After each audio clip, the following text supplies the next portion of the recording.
This ride takes us through Hyderabad, moving along the city roads during the ride.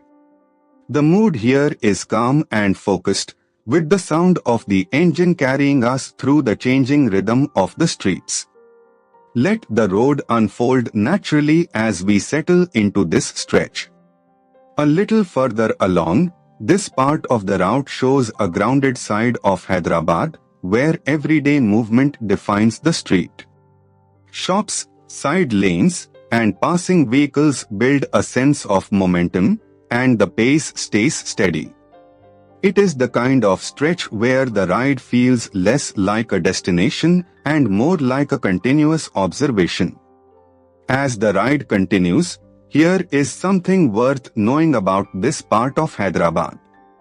Folk songs called Janpada Geethalu are passed down through generations in rural areas. That local detail adds depth to what might otherwise seem like a simple road, and it reminds you that every ride here passes through layers of history and routine. Coming into the next stretch, from the rider's perspective, this section is defined by spacing, timing, and attention. Traffic flows in its usual unpredictable pattern, so every opening on the road matters. The experience becomes less about speed and more about reading the street early, staying smooth, and keeping the ride controlled.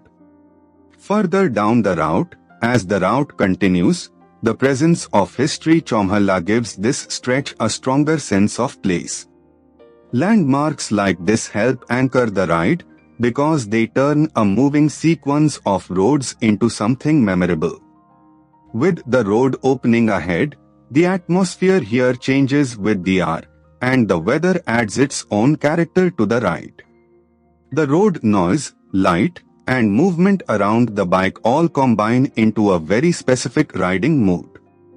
That is what makes city POV footage work best when the narration supports the scene.